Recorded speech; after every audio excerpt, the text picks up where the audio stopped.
Dəyərli müdavimlər, dəyərli müəllimlər, bu videoda musiqi sınağının izahına baxacağıq. Yəni, bütün ixtisas müəllimləri digər fənlərin sınaq izah videolarına da rahat şəkildə baxa bilər. Məqsəd odur ki, burada suallar təhlil edib və bizə lazım olan bilikdir, taksonomiyadır, inteqrasiyadır və dərin bilik səviyyəsinə aid olan situasiyaları düzgün şəkildə cavablandıraq. Gəlin başlayaq birinci sualdan. Deyir, dərin bilik səviyyəsinə görə strateji düşünmə. Dəyərli müdavimlərimiz, strateji düşünmə neçənci səviyyədə idi? Neçənci səviyyədə? Bəli, 3-cü səviyyədə. Xüsusiyyəti vurğulayıram ki, cavabı məndən öncə özünüz tapmış olasınız. Bəli, bu 3-cü səviyyədir. İndi bizə də deyirlər ki, baxın, görün hansı variantda 3-cü səviyyə var. Gəlin bəndləri oxuyaq. Verilmiş şeir mətni üçün uyğun lad və temp seçin. Seçimimizi musiqi estetik baxımından əsaslandırın. Dəyərli müdavimlərimiz, təhlil etmək, nəticələri əsaslandırmaq. Burada sadəcə tətbiq olmur da, eyni zamanda da strateji şəkildə düşünürlər, onları yeni situasiyalara tətbiq edirlər.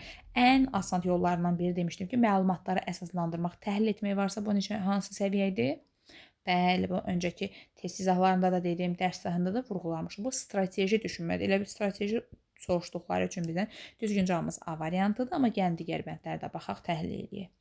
Musiqidə dinamikanın dəyişməsinin ifadəliyinə təsirini izah edir. İzah etmək üçün nə lazımdır? Başa düşmək, anlamaq lazımdır. Bu neçənci səviyyə idi? Bacarıq və anlayış. Bəli, dəyərli müdavimlər. İzah edin, fərqləndirin, müqayisə edin, qruplaşdırın və s. Bu ikinci səviyyədir. Daha sonra C variantına baxaq. Dinlədiyiniz iki musiqi nümunəsini janr xüsusiyyətlərinə görə fərqləndirin, müqayisə edin. Deyərsə, bu hansı səviyyədir? Yenə də ikinci səviyyə aiddir. Bəli, bacarıq və anlayış aiddir.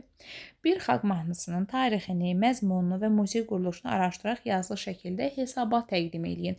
Araşdırmaq və hesabat təqdim etmək. Araşdırın və axırda hesabat təqdim edindir. Nəsə layihə təqdim etmək, model hazırlamaq, təqdimat hazırlamaq və s. desə, bu dördüncü səviyyədir. Bir növ birləşdirmək görsəz, sintez görsəz, araşdıraraq məlumatları sintez edirsiniz, birləşdirirsiniz, hesabat, model hazırlamaq, layihə hazırlamaq, təkliflər hazırlamaq bu dördüncü səviyyədir. Dinlədiyiniz musiqi parçasının tempini müəyyən edin. Yəni musiqiyə qulaq asıb tempini müəyyənləşdirə bilirsiniz. İndi musiqi müəllimləri bunu daha yaxşı biləcəklər. Musiqini dinləyəndə musiqinin tempini tapa bilirsə, bu dəqiq fakta, yaddaşa əsaslanan məlumatdır.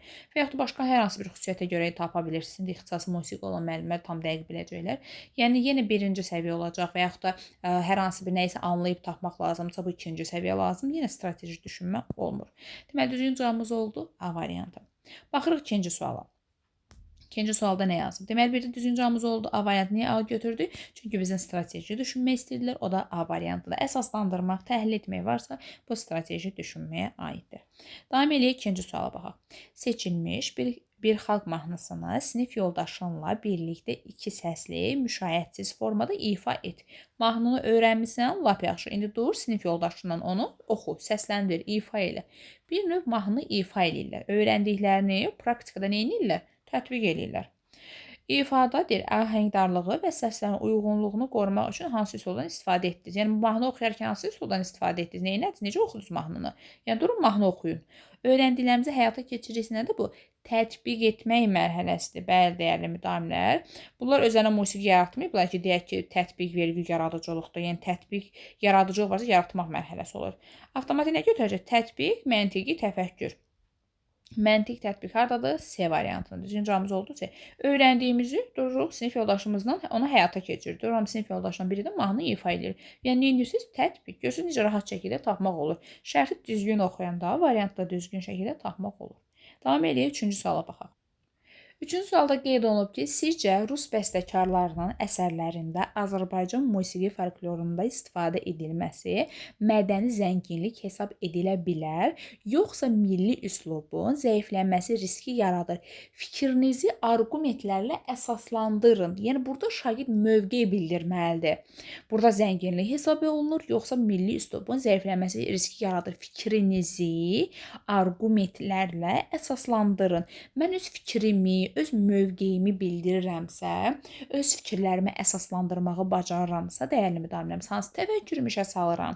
Bəli, tənqidi təfəkkür, mövqe münasibət bildirirəmsə, idrak taksonomiyasının hansı mərhələsinə aiddir? Dəyərləndirmək mərhələsinə aiddir. Bəli, dəyərli müdavimlərimiz, düzgün cavabımız olur. Mövqeyimi bildirən, fikrimi arqumentlərlə əsaslandırın, mövqe münasibət bildirirsə, dəyərləndirmək tənqidi təfəkkürdür. Düzgün cavabımız oldu B variantı.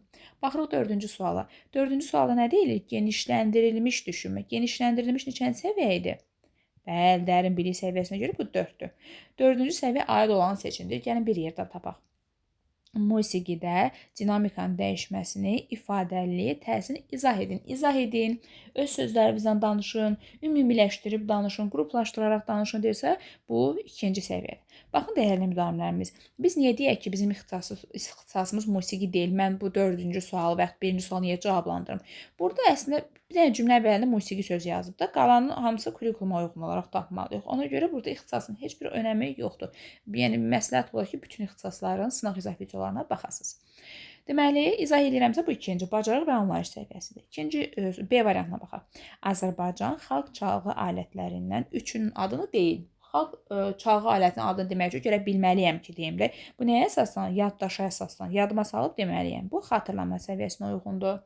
Daha sonra dinlədiyiniz musiqi əsərində temp və dinamika dəyişikliklərinin əsərin emosional kulminasiyasına necə xidmət etdiyini təhlil edin və fikrinizi əsaslandırın.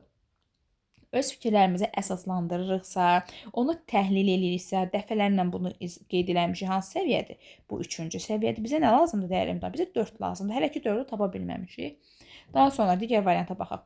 Müxtəlif janrlardan caz, xalq, klassik elementlərini birləşdirən, bunu dərs izah edildi, bunu qeyd eləmişik, birləşdirmək, sintez, bir neçə necə deyim, çox mərhələli, bir çox fənlərdən istifadə etmək və s. Bu əlavə məlumat üçün deyirəm ki, yadımıza düşsün. Qısa musiqi layihəsi hazırlamaq və seçimlərinizi əsasın layihə hazırlamaq, birləşdirmək, sintez eləmək varsa, dəyərli müdavimlərimiz, bu neçənci səviyyədir? Bəli, bu 4-cü səviyyədir. Düzgün cavabımız oldu D variantı. Y variantına baxaq. Xalq mahnısının müasir aranjmanda təqdim olunmasının müsbət və mənfi tərəflərini təhlil edin, analiz edin, fikirləri əsaslandırın, nəticələri əsaslandırın desə, bu da 3-cü səviyyə olsa kifayətdir. Deməli, düzgün cavabımız oldu D variantı. Baxırıq 5-ci suala. Laçın xalq mahnısının sizdə yaratdığı hissləri rəsm vasitəsilə ifadə edin. Mahnıdan söhbət gedir, yəni musiqi fənnindən söhbət gedir. Musiqi. Və deyir, hissləri, yaratdığı hissləri rəsm vasitəsilə ifadə edin. Rəsm deyirsə, bu da təsvir incəsənət fənninə aiddir. Rəsminizdə istifadə etdiyiniz rəngləri və kompozisiya haqqında danışın, deyir. Yəni, burada bir neçə fənnin adını avtomatik danışmaq və yaxud da esse yazın da deyə bilərdi. Esse yazın, danışın, şəkil çəkin. Burada bir çox fənnin adını gördünüz. Yəni, fənlər arası ən azı musiqi ilə, mahnı ilə şəkil çəkmək gördünüz. Musiqidə şəkil çəkmək yoxdur ki, təsvir incəsənət fənnində var da. Ən azı 2 fənnin olduğunu gördünüz. Variantları da çıxaraq hərəkət eləyə bilərsiniz, dəyərli müdavimlərimiz. Digər sınaq izahlarında da qeyd eləmişəm. Sürətli variant tapmağın yolları. Fənn üstü yoxdur, çıxıram. Fənn daxili yoxdur, çıxıram. Fənn üstü yoxdur, fənn üstü yoxdur. Və son variant avtomatik oldu, fənlər arası. Düzgün cavabımız oldu B variantı. Bu da musiqinin fərqli iki məzmun xəttindən söhbət getmədi. Şaquli və yaxud da üfüqi inteqrasiyadan söhbət getmədi. Avtomatik iki fənnin adını gördük biz müxtəlif fənlərdən. Bu da olur fənlər arası inteqrasiya. Düzgün cavabımız oldu 5-də B variantı.